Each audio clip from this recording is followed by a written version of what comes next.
It's that time of the week we say good day to Craig Heppel. Hello, mate. Hello, we're here for a peek inside, apparently. We're up to 113. God, lucky blimey. for some. Lucky for some. I think we're all lucky. We live in a great place. We sure do. What are we focusing in on today? We're talking about how vendor discounting affects the property market. Have you heard the term vendor discounting? Simply put, vendor discounting is the difference between the original asking price of a property and the final sale price. So it typically reflects the amount a seller is willing to adjust their price in order to secure a sale. Yep. So if you've got your house on the market for, $699, it ends up going for $695. Well, it could be a little less. That principle correct. In a hot market, vendor discounting tends to be minimal. Properties sell quickly, often with multiple offers and sometimes even above asking price. But in a slower or more balanced market, discounting becomes more common and more significant. Sellers may adjust their price either gradually or in one go to meet that buyer expectation or market conditions. So, Lee, I'm going to ask you a question. Oh, no. Oh, here we go, on the spot. What percentage of properties nationwide sell under the original list price or guide price? So how many properties can we place under the vendor discounting banner? 17%. 95. Sorry? In the current market, Australia-wide, around 95% of properties are offering a slight discount to get sold. Yep. So in a balanced market, and that's what we have now here and generally throughout Australia, we have a balanced market. Vendor discounting sits around 3 to 6%. Right. So on the northwest coast, vendor discounting, Burnie to Devonport, as of today, sits around 3.3. All right, so it wasn't in my initial opening guess. No, well, I was at the right end of the spectrum, around 95% of properties Australia-wide are having to discount somewhat to get buyers interested. Yeah. So that's a large number. So in a buyer's market where stock levels exceed the demand from buyers, it can be around 10% or more. That's that discount gap. Yep. And that is the US market at the moment. Bucket loads of property on the market, not a lot of buyers. And there's either heavy discounting or they're having to take their properties off the market. No good. Not quite. Yeah, it's not a great situation. Properties are selling, but they've got to reach that critical point. Yeah, right. Now, why does this matter? What effect does vendor discounting really have? Firstly, it influences buyer behaviour. When buyers see that properties are regularly selling for less than the list price, they begin to expect discounts. This can lead to longer negotiation periods and lower initial offers. Buyers become hesitant to pay full price, even for properties that are well priced from the start. This is supply and demand.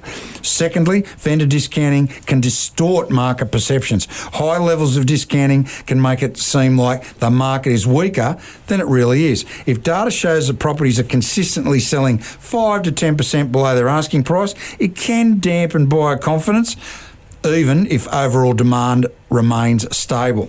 Now, if a property is overpriced from the outset, it risks sitting on the market for too long, becoming stale. We've heard that before. This often leads to even steeper price reductions just to generate demand and interest. Now, in this way, discounting can become a self-fulfilling cycle. The longer a property lingers, the more likely it is to be discounted. That's time versus money. You've got to remember that. And more buyers will wait you out and expect it to be discounted further. So the longer you sit on a price and no one comes to it, the longer it's going to take to sell and your discounting could get heavier. Yep. Now, let's look at the broader market impact. Vendor discounting, when widespread, can contribute to a softening of median property prices in an area, and this can have a ripple effect on it. Appraisals may come in a bit lower, finance approvals may tighten, and new sellers may feel pressure to list their homes at lower prices to stay competitive. So we're starting to talk about a weakening market there, but we're in an even or balanced market. On the flip side, vendor discounting can also present opportunities for savvy buyers and investors. Discounts can mean better value and stronger yields. It can also help to bring the market back into balance when prices have become inflated. In this way, discounting can act as a kind of a market correction mechanism, bringing expectations more in line with actual demand and affordability. Supply, demand, supply, demand. That's what it's all about. It's also worth noting that the reasons behind discounting are complex. They can range from personal urgency, such as needing to relocate or maybe even settle a divorce, to broader economic issues like rising interest rates or falling consumer confidence. Understanding these underlying causes is essential for interpreting what vendor discounting really means in any given market. Now, from an agent's perspective, vendor discounting underscores the importance of accurate pricing from the get-go. When sellers list too high, they risk alienating buyers and damaging their position in the market.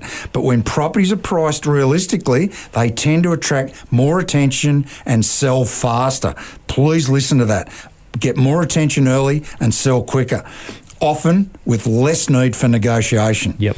To sum up, vendor discounting is not just a pricing strategy or a sales tactic. It's a signal. It tells us about buyer sentiment, market conditions, and seller motivation. It affects how people perceive value, how quickly homes sell, and how strong or weak the market appears.